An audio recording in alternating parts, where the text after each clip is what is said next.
masaya-masaya po talaga and sobrang overwhelmed po sa nangyari po sa akin and blessings po. Sobrang thankful po. Anong pinopromote mo for Vivo? Ito po, ang bago nila nilabas na Vivo V5. Yan. Sobrang nakakatuwa siya kasi hindi siya ordinary po talaga. Dami niya features na wala sa iba. Example na yung meron siyang visitor na setting. Pagka nilagay mo kunyari ibang password, yung mga hinayin mong application, di mo makikita. Yan. Kasi yung mga kadalasan maraming tinatago dyan. Pero sa mga gandang paraan, di ba? Ayan, isa na yun, kaya maganda talaga. Kumusta ka na as hashtag? Ako po, masaya. Kasi ang alam ko po kasi matatagdagan po kami. Natutuwa kasi may share namin yung experience namin. Bago pa lang po kami. Natutuwa kami, may bago kami makikilala po. Isa ka na sa pinakasikat na member. Hindi pa ba pa-solo yung route mo? Ay, hindi naman po ako sikat, pero alam niyo po yun, siguro na-timingan lang po na nauna po ako na medyo may kakaroon ng projects. Pero naniniwala ko na may time din sa mga ka-hashtag ko din. Hanggat maaari nga, gusto ko sila isama sa mga projects ko din kung pwede lang po eh. Yun. Pero wala pang plan na solo ka na? Wala po sa isip ko yun na never po pangyayari yun kung ako man mag-decide. Sa akin kasi, ang sinasabi kong pinalingon sa kinaroroonan ko, ang naisip ko talaga, ang showtime, kasi doon talaga ako nag-start talaga.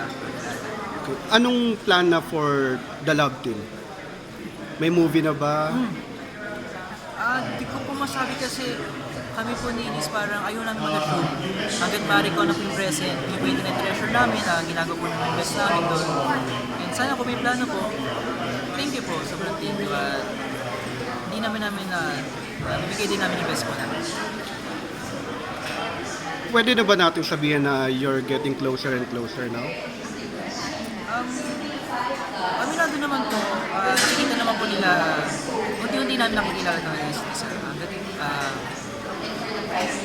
Yun, mas napapalapit din ako sa kanya din, na siya din napapalapit. Yun, sa tulong din ng mga fans sa mga fans din natutuwa ako kasi sila din yung naging way kaya kami masaya ngayon sa kung ano man meron sa amin po. So anong reaction mo na yung fans mo? Sobrang gusto na maging kayo talaga? Ayun, syempre, hindi natin dapat padalos-dalos, dapat mag-isip tayo bago tayo gumawa ng isang bagay. Pero naniniwala din naman sila na maaga pa po, kung may mangyari man na relasyon. Alam ko din na si Elise hindi pa ready. Actually ngayon, hindi siya ready pero masaya kami, masaya siya. Ano pa ba yung hinihintay nyo para mag-next level? Ganun po ba? Actually wala eh. Yun na nga po yung ginagawa po namin, nagiging natural lang natin. Kasi alam niyo naman po yung pakiramdam na siguro yung pakiramdam na ito, tara na, game na parang mag-level up na tayo. Siguro wala pa sa ganun na bagay. Sobrang aga pa. Ang importante naman po masaya po ako ngayon talaga.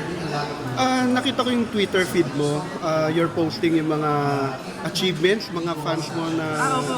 Anong story behind that? Nung hashtags pa lang po, actually yung bago pa lang artista, gusto ko kasi yung mga fans ko, ginagawa din ng inspirasyon. May natutunan sila sa akin na bilang katibayan na parang suklin na rin sa kanila, pinapakita ko sa ibang tao na yung mga achievements sila na isa ko sa inspirasyon. Kasi ako parang importante sa akin, napaka-importante talaga sa akin ng school. Education talaga ang pinaka best way para maging successful na tao. So anong reaction mo na inspired ang mga fans mo sa'yo? Masaya po, sobrang saya kasi hindi lang ako naging inspirasyon, nakakatulong po ako sa ibang tao, lalo na sa mga magulang nila po. Ano po yung mga naka-line up sa'yo, solo projects mo? Or as a group? As a group po, may mga projects po from Showtime naman, may mga institutions, and may na mas blessings din na dumatiting po sa grupo. Sa akin naman po, hindi po kami kasi ma-assume talaga. Ako rin po, ayoko po talaga mag-shoot. Hanggat maaari, pag na-shoot na po, doon ko na po masabi na ito na natuloy na po. Anong mga natutunan mo sa PBB? Marami po yung pagiging ng pakikisama sa iba't ibang klaseng tao at saka yung disiplina sa lahat ng bagay. Lalo na yung pagbibigay halaga sa mga bagay na pang-araw-araw tulad ng pagkain, bahay natin, damit. Yun po talaga yung parang tumatak sa puso na isip ko. Invite mo naman yung mga fans mo to watch you, support your projects. Syempre, dito po ako sa Vivo launch na ito, bilhin nyo, sobrang affordable din, sobrang sulit talaga, promise. And then, syempre, showtime po, Mondays to Saturdays po. Sana manood kayo, manood kami kasama ang hashtags, gugulo na ako. And then, after TV Patrol po, Prime Time Liga, ang probinsyano po. Sana manood kayo pa. Salamat!